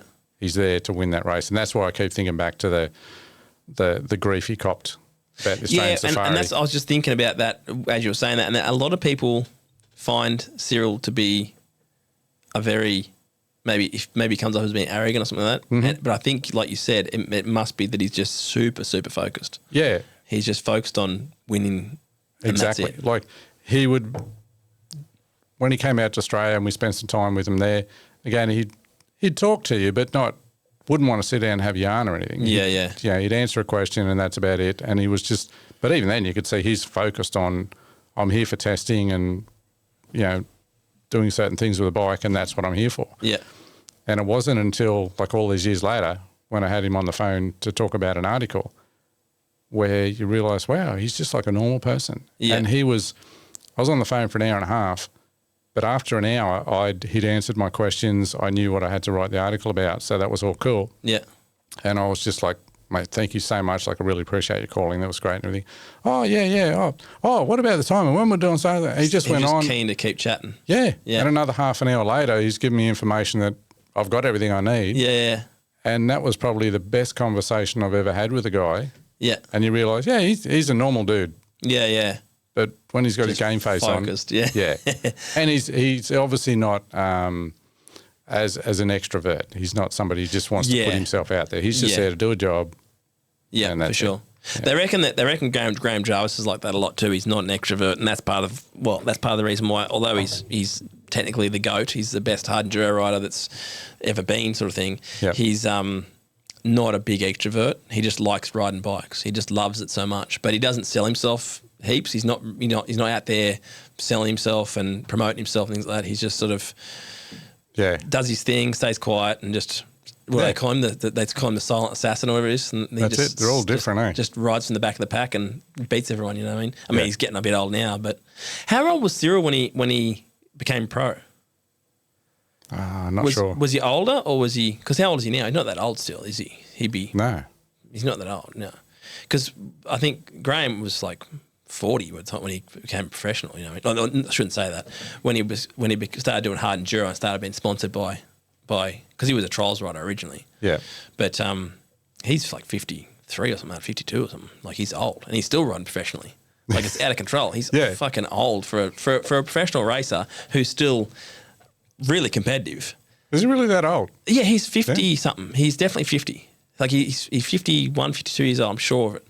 Wow. And he's still going. But he never ever became a real, like he always did trials and stuff, but trials, while it's big in Europe, it's not that big here or anywhere else. Yeah. So it's hard to know about him that much. But he wasn't a big hard enduro rider, a big world champion until 40 years old or something, like 38 or something. Okay. He was quite old when he became professional. But even, do you see, that Ross Branch, South African fellow? Yes, yeah. He only became professional like 2 years ago and he's like 45. Yeah. Because Rowley was spannering for him for a couple of years. Oh, really? Because is he with the Hero team now? Yeah. He won a stage at Morocco the other day. Yeah. So when Rowley left KTM, he's now with the with Hero. The Hero team. Because what are they? Are they Indian or Chinese bike? I can't remember now. They're Indian or Chinese, definitely, yeah. But they're obviously making reliable bikes because they can hold up to, 5 to 6 days of racing. And you realise that's why Dakar got into KTM. So that's why KTM got into Dakar in the first place, from what I understand. Reliability trials. Yeah, to prove to the world, because they were shitboxes back in the day. Yeah. Like in the late 90s and everything, if you had a KTM, it's like, mate, you're not coming riding with me. Yeah. You're going to get towed out of there. Yeah. And then they started entering the Dakar and they figured if they can win Dakar and prove their reliability, and which they did. And then they won, what was it, something like, was it 12 or 13 or something in a row? I think might have been more. And I think it's something like 12 in a row, yeah, for sure. Yeah. It only got broken a few years ago by Honda. Yeah. Yep. So that's pretty good. Yeah, I'm pretty sure it might have been 12 or 13 in a row that they won. That's crazy, eh? And so that was when I started to get involved with KTMs coming out of the Honda team, and then spoke to Rowley when he came out and he said the 450RR was the first bike that the engineers had spent more time with the mechanics and going, what do we need to do? How does this bike going to work? Yeah. To make it for Dakar. Yeah. So the 660 rallies were like that. They were good, but the 450RR just became even better because of the input that they had from the mechanics who were working on them during the event, saying, well, we need to access this, we want to do that, and if we're going to swap an engine, we want to do this, that, and the other. So they just made it a lot better.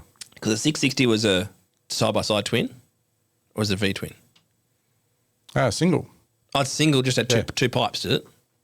Yeah, God, I've got to try and remember now. I'm sure it was a single. Yeah. No, it makes sense because even remember like the 530 had a twin pipe, and then and then went into a single pipe. I don't know why they did that, but even on you see a 660, it's got mad twin pipes at the back. Yeah, and it looks cool. Yeah, but I thought for some reason there might have been a side by side twin or something like that, but they can't have been. No, because I never actually had to work on the engine. Like they were good engines. Yeah, right. So they were set up by the time I got there, and all I had to do was just maintain them. And like on the KTM team bikes, were they touched engine or they had to be closed, like a closed engine? Like so, were they touched in? Were they had more power than a regular bike? Oh yeah, yep. Yeah, right. So because they reckon out of the factory that like the standard rally replica came out with 65 horsepower, but I'm sure they couldn't have had 65 horsepower, not the speeds they were doing. And not how many blokes they were killing on bikes. Like blokes were killing themselves left, right and centre because of how much power they had. And obviously the weight's another problem too. Yeah. See, I find the weight to be not so much of an issue on, like sometimes you hit a big rock straight, not a problem. You don't even feel it because you've got so much weight behind you. Yeah. But then if you clip something off the edge, on an edge, that's when it gets real bad. When it gets out one way, it comes back and then it's... Yeah, and especially stopping them too. The other problem I find with a 690 or something like with the Dakar kit or rally kit on it is you can't stop the fucking thing. Yeah, like they just you've got a lot of weight to try and pull up. You know what I mean? Yeah. It's makes me nervous when I ride a 690. I'd much rather have a 450 with a lot of fuel because they're so much lighter. I think the other thing too is the engine inertia. So the spinning mass. The spinning mass is so much less on a 450. Mm-hmm. So I reckon that's what makes it a lot better as well. Is you can tip the bike in a lot easier at speed. You know what I mean? Whereas a 690, you're like, ugh, you're trying to pull it in really hard, and it's just not that easy. No. So it just adds fatigue. Oh yeah. Or what it does is you end up running wide on the corner, and then that causes you end up either running off the track or whatever it may be. Yeah. The on the 450 rallies, did they? Because they've got a titanium piston and rod, is that right? Mate, again, I'm not sure. Super lightweight. I'm pretty sure that the I know they're Pankel pistons, but are they Pankel? Are they? Yeah. Yeah, right. Because apparently they're for a piston and rod, it's like $3,000 on a 450 RR like rally bike. Like they're super expensive, and they reckon that's why they can go 10,000 Ks on the rev limiter and not need a motor. That's what I've been told, but I don't know whether that's accurate or not. Yeah, mate. Again, I'm not sure because the 450 RRs, I luckily never had to rebuild one. Yeah, right. So because they're so reliable. Yeah, the years that I did it, they'd turn up on a bike worked. So my job was just to maintain it, and I had Troy blew up an engine Come on, was it an engine or a gearbox? No, it was his engine. That's right, because a rock went through his oil cooler. Oh, yep. And so, yeah, we had a spare engine ready to go, and I sat up till like 4 o'clock in the morning waiting for him to turn up because we'd heard along the grapevine that he'd blown an engine. Yeah. And if he can get the bike in and I can get the engine in time, if he start time, as I said, if he makes the next day start time, then he's right to go.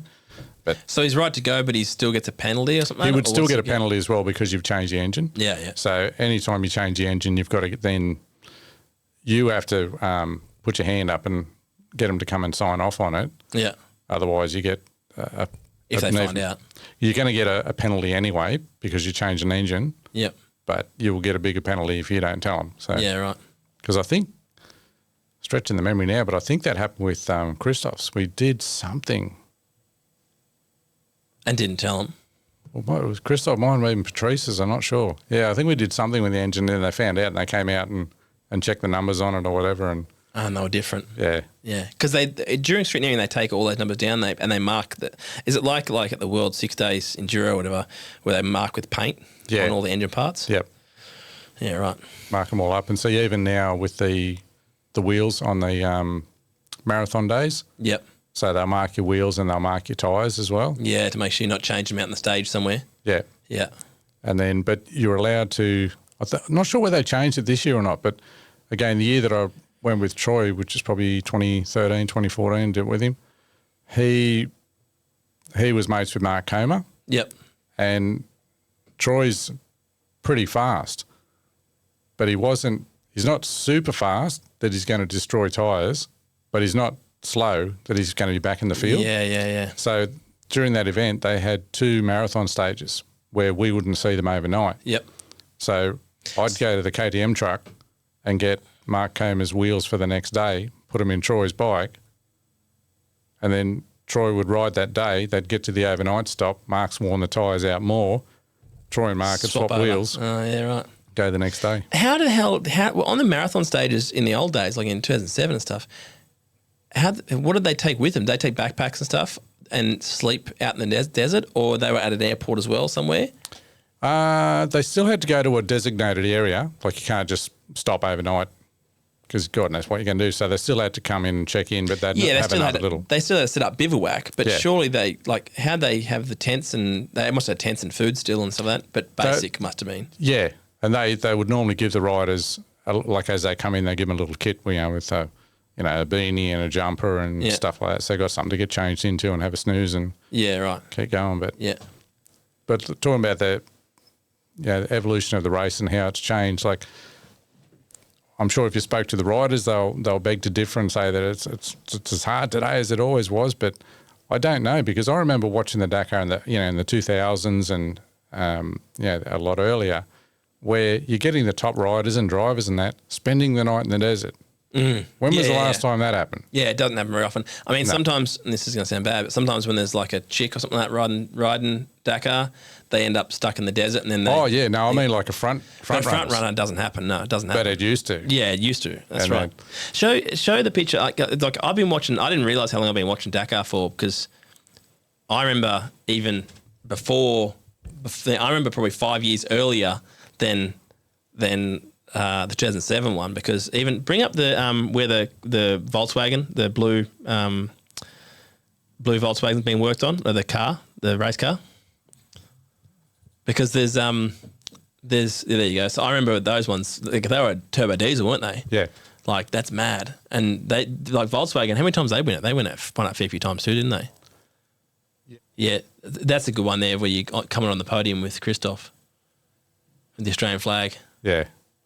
How many Aussies were they? There's what's his name? Robbie Gordon. Robbie never did very well at Bath at Dakar, did he? He tried a lot, but he just never seemed to be able to put it together.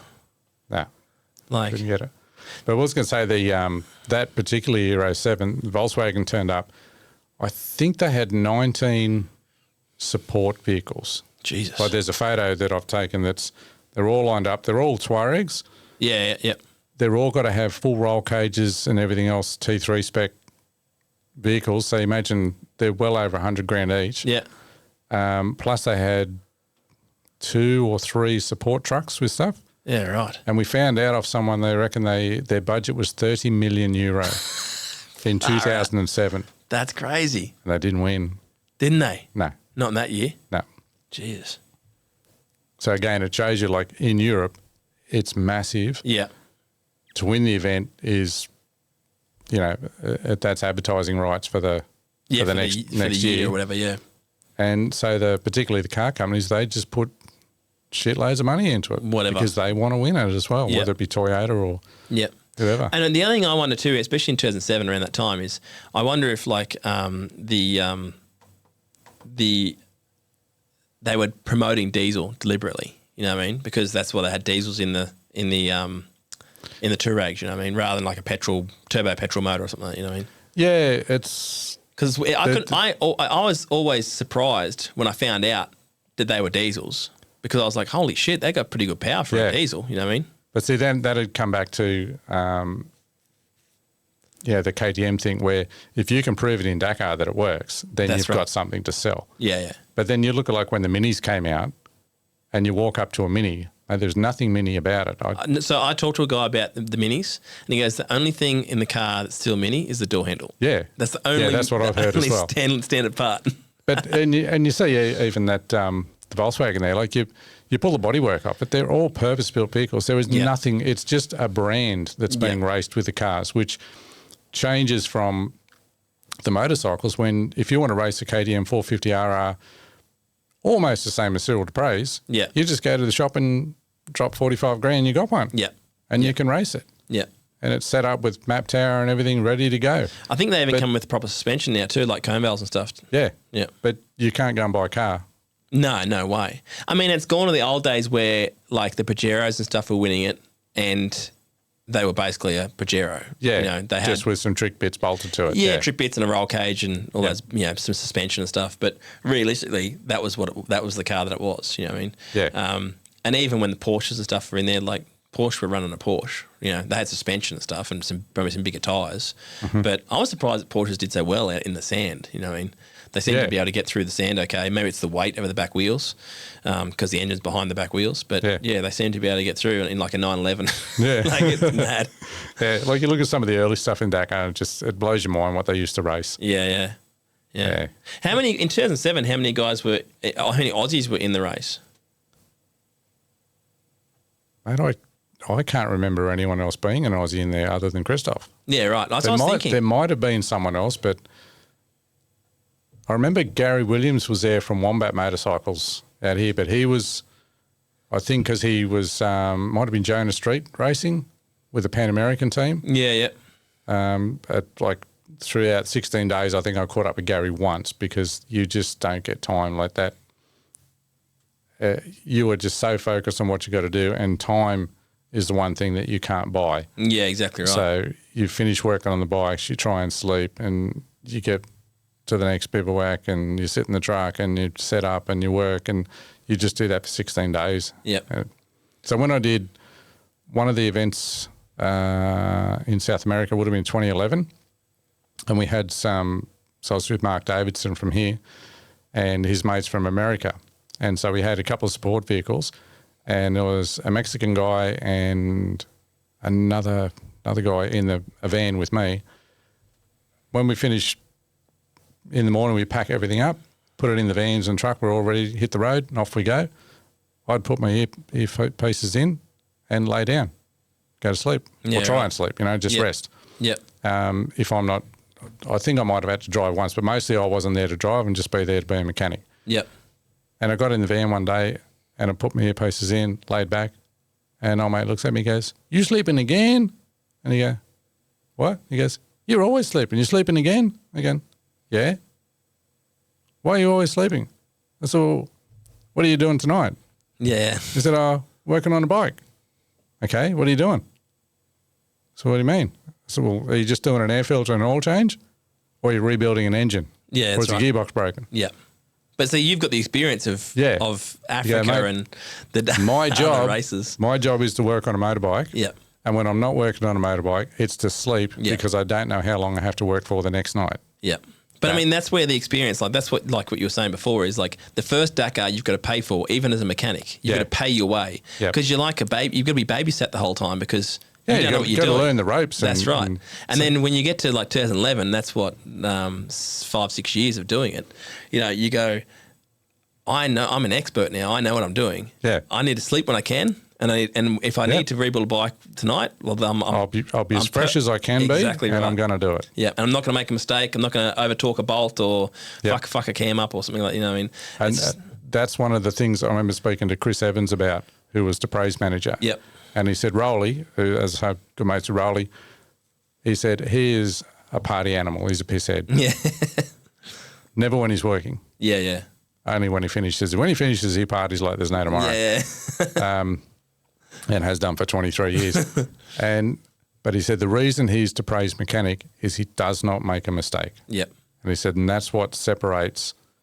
You don't have to be the best mechanic in the world to do that event. Yep.